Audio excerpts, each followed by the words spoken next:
I high, কি করলাম আমি? বাচ্চাটাকে নিয়ে চলে আসলাম। এখন যদি ও বাবা আমাকে খুঁজে, তখন যদি কান্না করে, তখন কি করব? যা, এত ছোট বাচ্চাকে আমি কিভাবে মানুষ করব? কিভাবে কি করব আমি তো বুঝতে পারছি না। আচ্ছা, ও কি বাবা মাকে ছাড়া থাকতে পারবে? কান্নাকাটি করবে না তো আবার? কে ওই বাচ্চাটি? কে ওর বাবা মা? কি ওর পরিচয়? কেউ কি আপনারা বলতে পারবেন? এত সময় আপনারা অনেক কনফিউজ হয়ে গেছেন আমার কোলে এই বাচ্চাটি কে? কে? ওয়েট ওয়েট ওয়েট ওয়েট, আপনারা যদি প্রথম থেকে শেষ পর্যন্ত ভিডিওটাই না দেখেন তাহলে বুঝবেন কিভাবে যে আসল কাহিনীটা কি? আসল কাহিনীটা জানতে হলে প্রথম থেকে শেষ পর্যন্ত ভিডিওটা ফুল দেখেন, তারপর বুঝতে পারবেন। আর তার আগে একটা কথা বলতে চাই, যারা আমার ভিডিও পছন্দ করেন না তারা দয়া করে স্কিপ করবেন, আর যারা আমার ভিডিওকে ভালোবাসেন তারা লাইক, কমেন্ট এবং শেয়ার করতে ভুলবেন না, ঠিক আছে? আপনারা হয়তো ভাবতে পারেন যে এখানে এত মানুষজন দাঁড়িয়ে কি করছে, এখানে এত মানুষজন কেন দাঁড়িয়ে আছে? আসলে এটা রিসিপশন, এই জন্য রিসিপশনে সবাই কাজ করতেছে। আর আপনারা হয়তো খেয়াল করলে দেখতে পাবেন যে আমি প্রথমে ঢুকছি সিওমএস এর মধ্যে, সিওমএস আসে এখানে রিসিপশনে বসে পড়ছি। এখানেও বসার জন্য সবার গেস্টের জন্য বসার জন্য জায়গা আছে। আর এখানে আম্মু কিছু পেপারস নিয়ে আসছে, এগুলো আমরা দেখতেছিলাম যে সব কিছু ঠিক আছে নাকি, ওকে আছে নাকি। তারপর আমি হচ্ছে কেন আমার কিছু বকুল ফুল পাইছি, মানে এগুলো দেখে আমার ছোটবেলার ইমোশনের কথাগুলো মনে পড়ে যাচ্ছিল গাইস। কি বলবো, কতই না মার খেয়েছি, কতই না বকা শুনছি আম্মুর কাছে এইগুলোর জন্য। সকাল সকাল ঘুম থেকে উঠে চলে যেতাম বকুল ফুল খুঁটতে, বকুল ফুল খুঁটে নিয়ে এসে সেগুলো দিয়ে আবার মালা গাঁথতাম, ব্রেসলেট বানাতাম, পায়েল বানাতাম, সবগুলো বানিয়ে আবার পরে ঘুরে বেড়াতাম সাইজে। তারপর সেগুলো আবার ঘরে ঝুলায় রাখতাম, এখানে রাখতাম, ওখানে রাখতাম, বইয়ের মধ্যে রাখতাম। সেই কত স্মৃতি, কত কিছু, সব কিছু আবার মনে পড়ে যাচ্ছে। আম্মু এগুলো দেখে বলতো, তুই আবার ঘুরতে গেছিস, আবার গেছিস, আবার আনছিস এগুলো। আসলে ছোটবেলাগুলোই সুন্দর ছিল। ছোটবেলার স্মৃতিগুলো যদি আবার ফিরে পেতাম, ছোটবেলার যদি আবার ফিরে যেতে পারতাম তাহলে কতই না ভালো হতো। আমি যেখান থেকে বকুল ফুলগুলো ফুটতেছিলাম ওই পাশ দিয়ে একটা প্লেন উড়ে যাচ্ছিল, আমি সেটা শুট নিচ্ছিলাম। আর এখানে কত বকুল ফুল পড়ে আছে দেখেন, মানে এত বড় গাছ, এত সুন্দর, মাশাল্লাহ অনেক সুন্দর, আল্লাহর অপরূপ সৃষ্টি। আর এই গাছটা সিওমেসের মধ্যেই ছিল, এখানে বসার জন্য অনেক জায়গা ছিল, অনেক প্লেস ছিল, সেখানে বসে বসে আমি এই শ্যুটটা নিচ্ছিলাম আর ভাবতেছিলাম ছোটবেলার কথাগুলো। দেন আমি বাইরে যাই, বাইরে যাই একটু ঘোরাঘুরি করি আর বাইরের পরিবেশটা এনজয় করি। দেখেন কত সুন্দর গোছানো একটা নিরিবিলি একটা পরিবেশ, এত ভালো লাগে। এরকম পরিবেশে আপনি সবসময় ঘুরে বেড়াতে আপনার এত ভালো লাগবে। আমি বাইরের ভিউটা একটু জাস্ট নিচ্ছিলাম, অনেক ভালো লাগতেছিল। দেন আমি রুমে এসে দেখি আম্মু একটা বাচ্চা নিয়ে খেলা করতেছে, বাচ্চাটা অনেক কান্না করতেছিল ওর মায়ের কাছে। তো আম্মু আবার বাচ্চা নিয়ে একটু দুষ্টুমি করতেছিল, ওর হচ্ছে ক্ষুধা লাগছিল, তাই নখ দিয়ে বলতেছে, দেখেন ভাবি আপনার বাচ্চা খাবে, খিদা লাগছে। আর বাচ্চাটা এত সুন্দর, এত কিউট, মাশাল্লাহ মাশাল্লাহ, এত সুন্দর। বাচ্চাটা 1 দিন বা 2 দিনের মেবি এরকমই হবে বয়সটা, কিন্তু বাচ্চাটা অনেক সুন্দর, অনেক নাদুস নুদুস হয়েছিল আর এত কিউট। আসলে ছোট থেকে আমার বাচ্চার কাছে অনেক ভালো লাগে। আমার আম্মুও দেখি যখন কোনো কিউট বেবি দেখে আমার আম্মু অনেক আদর করে, আমিও নিয়ে অনেক আদর করি। তো বাচ্চাটা আম্মুর কাছে এসে কান্নাটা থেমে গেছিলো, অনেক কান্না করতেছিল। ওইখানেও নানুর কোলে ছিল, ওইখান থেকে অনেক কান্না করছিল। আম্মুর কোলে আসার পরে বাচ্চাটা শান্ত হয়ে গেছিল, কিন্তু বাচ্চাটা এত পরিমাণে জেদ, খাবার খাবেও না, আবার খাবার দিতে দেরি হলেও সমস্যা, মানে এত পরিমাণ জেদ দেখাচ্ছিল বাচ্চাটা। তারপরেও মাশাল্লাহ অনেক সুন্দর। দেন আমি রিসিপশনে আবার আসি, ওইখানে মানে ভিতরে বেশি সময় থাকতে দেয় না। তো আমি আর আমার ভাই বসে বসে খাচ্ছিলাম আর বসে বসে সবাইকে দেখতেছিলাম। আমরা দুজন আবার ছোট মানুষের মতো হয়ে গেছিলাম, মানে দুইজন ছোট মানুষের মতো চিপস খাচ্ছিলাম আর জুস খাচ্ছিলাম। কি বলবো, আপনারা দেখে বলবেন হয়তো, আপু আপনি কি ছোট মানুষ যে এইগুলো খাচ্ছেন? আসলে ছোট মানুষরা শুধু এগুলো খায় তা না, আমরাও খাই। আর এইগুলো আমরা এখন খাচ্ছি, মানে আমরাও ছোট মানুষ।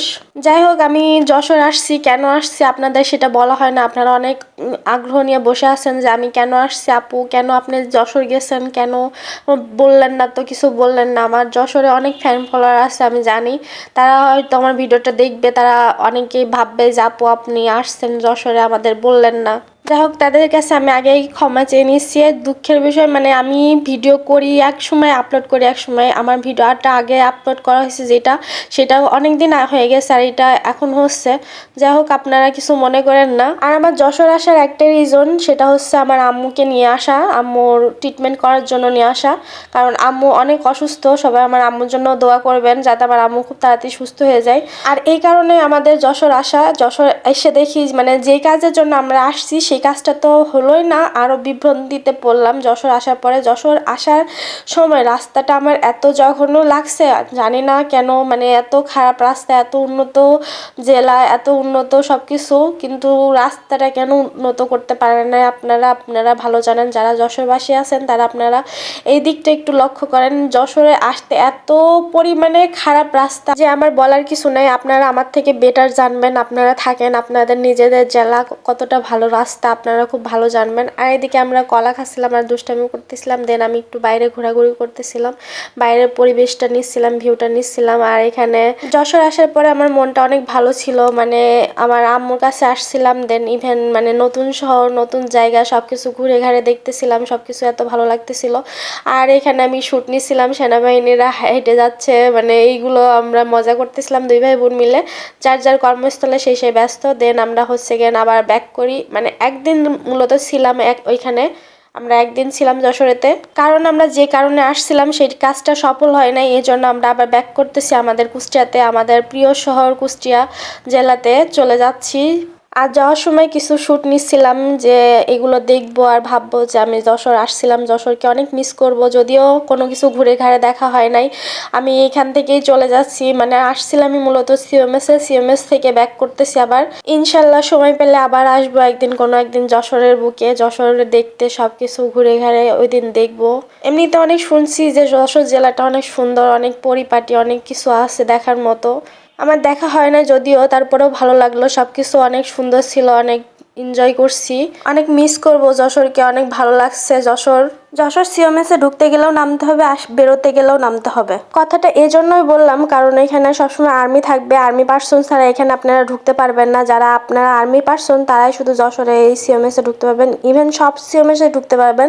যারা আর্মি পার্সন তারা, বাইরের মানুষ ঢুকতে পারবে না। যখন কোনো ডাক্তার রেফার করবে তখন ছাড়া আপনারা কখনো সিওমএসে ঢুকতে পারবেন না ওইভাবে। আর সিওমএস থেকে বের হয়ে আমরা উঠে পড়ছি বাসে ওঠার পরে বাবুটাকে আমি পেয়ে গেছি। বাবুটা দেখেন কত সুন্দর চুপচাপ আছে, বাবুটা অনেক লক্ষ্মী, মাশাল্লাহ অনেক সুন্দর, অনেক কিউট, আর এত লক্ষ্মী, মাশাল্লাহ এত ভালো বাবুটা, মানে আমি এত ভালো লাগছে আমার যে কি বলবো। সারা পথ আমার কাছেই ছিল, আমার কাছে এইরকম ভাবে চুপচাপ, এত ঝাঁকুনি, এত রাস্তাটা এত খারাপ, তারপরেও দেখেন কিভাবে চুপচাপ আছে, মনে হচ্ছে ওর কোনো চেনা পরিচিত কারোর কোলে আছে, ওর দেখে মনে হচ্ছে না যে ও অপরিচিত কারোর কোলে আছে, এরকম মনে হচ্ছে না ওকে দেখে।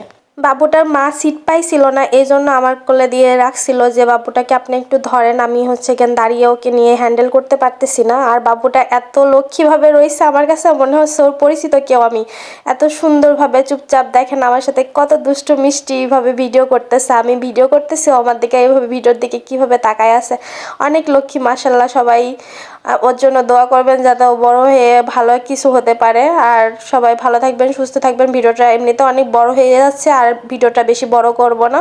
সবাই ধৈর্য সহকারে ভিডিওটা দেখার জন্য আপনাদের সবাইকে অসংখ্য ধন্যবাদ। সবাই ভালো থাকবেন, সুস্থ থাকবেন, আল্লাহ হাফেজ।